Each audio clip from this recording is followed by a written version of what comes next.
Today we're breaking down Kawhi Leonard's newest signature shoe, the Kawhi 3s. Let's go. What's good, everyone? Welcome back to the channel. Zach here with Tamster's Kicks. Today we are breaking down, like I said, the New Balance Kawhi Leonard. The Kawhi 3s come out. Man, Kawhi Leonard, he's a basketball player, Los Angeles Clippers. This guy be hooping, just got back from an injury. He's putting up buckets, he's putting in points, he's doing it all right now. And we're breaking down his newest signature basketball shoe. If you guys haven't seen a shoe review, we're just going to go through traction, support, cushion, all that good stuff. I'll rank the shoes, give some ratings at the end of the video. But yeah, we're getting into these today. I'm super excited for them. Before we get into that, hit that subscribe button for your boy. We're so close to 1,000, but these bad boys retail at $160. Got some new tech spec upgrades, things like that. For me personally, I think the Kawhi 1s and 2s were kind of underwhelming, but I have so far really liked these ones. The traction is a pretty sick curved rubber traction pattern with an energy arc. Traction pattern, you have that curved outsole, the energy arc there is supposed to help transfer energy as you play throughout playing side-to-side movements, forward, backward, things like that. And it's super nice, honestly. I really like playing in it.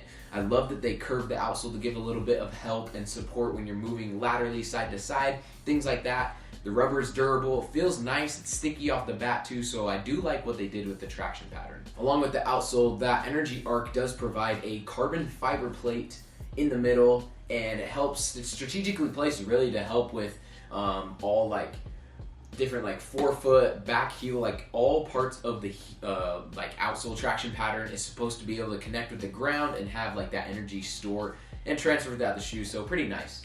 The cushion is a new full-length energy arc midsole. And this energy arc midsole is made with a fuel cell technology system. It feels, honestly, again, really good comparing with the Kawhi 1s and Kawhi 2s. I really like the energy arc fusion cell. The combination there feels really good to play in.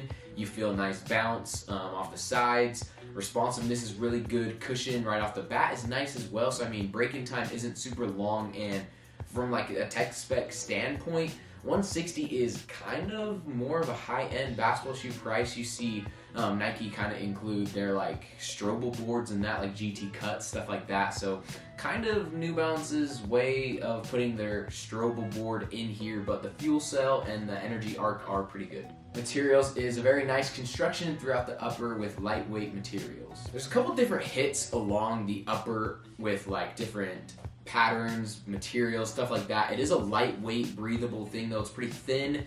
It is durable though on a lot of the parts that you kind of want it to be durable, on the toes and the sides. So it does feel nice. You kind of have the scales look of a velociraptor, a dinosaur kind of feel to the vibe with the outsole as well, matching there. Like I said, it is thin, it is breathable. Not the biggest fan of the tongue is a little thicker up top and then changes. I don't like tongues that change midway. I kind of feel like it feels off while I'm playing, but other than that, the materials are pretty nice. Tongue could be a little better, a little thinner, not as thick up there. And there's not too much back Achilles padding either with any added materials there, so that does help with the weight, and you can kind of feel a lot of that weight is in the forefoot area, so they did a pretty solid job on the materials. The fit, you're definitely going to want to go true to size. They fit really nice. Dead space problems I ran into, there weren't very many, but with minimal, very low padding, which is kind of weird on the Achilles part. Usually get a little bit, but there's not very much here, and so that's probably an area where there were a little bit of dead space areas, but overall, definitely just go true to size. So with the support, why there isn't really a lot of back heel cushion is because they went for this kind of seamless half booty design into the shoe. I mean, the transition is very well into the shoe, it works very well, and you feel a good lockdown here. Right here feels really nice as you play. So on foot, they actually feel really good. I like the cut of them. I like the height of the shoe. It's not too low, not too high. And they did a really good job. And comparing to the Kawhi 1s and 2s, I really liked playing in these. And I mean, $160 is the only thing that kind of gets me with them. I kind of feeling more like a Puma MB2 vibe, 130, 140 range. I think would probably suit these a lot better, but they're pretty fire. I really liked a lot of the stuff on them. Traction pattern 8.5 out of 10. It's really nice. I love the transition throughout the shoe from the midsole areas to forefoot, stuff like that. And then we're also giving the cushion an 8.5 out of 10. It pretty is much as kind of like a universal unit with that traction pattern on the outsole, but the fuel cell, energy, arc, all that stuff in there feels really good while you're playing in the shoes. Materials, fit, and support, we're all going 8 out of 10 on all 3 of those. Material-wise, I really like it. I think they could have done a little bit different with the tongue, as I mentioned. I think that would have done a lot better on the shoe. And maybe just not like the transition piece as it is different from the top of the tongue to the middle.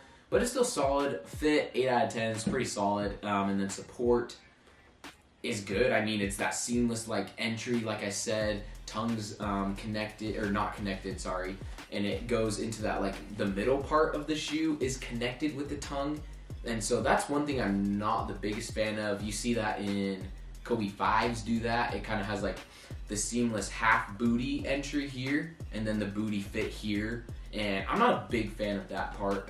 It kind of affects the fit and support, in my opinion, and breathability of the shoe. But other than that, I mean, Kawhi 3 is definitely my favorite out of the Kawhi brand so far. If you're looking to pick these up, I know New Balance has had them, Finish Line, JD Sports, stuff like that. So definitely give these ones a shot if you're trying to get something new away from like Nike, Adidas, Jordan, stuff like that. It's a pretty strong contender for like the off-brand basketball shoes so far for me personally. So let me know what you guys think about the Kawhi 3s down in the comments, and we'll see you guys on the next one.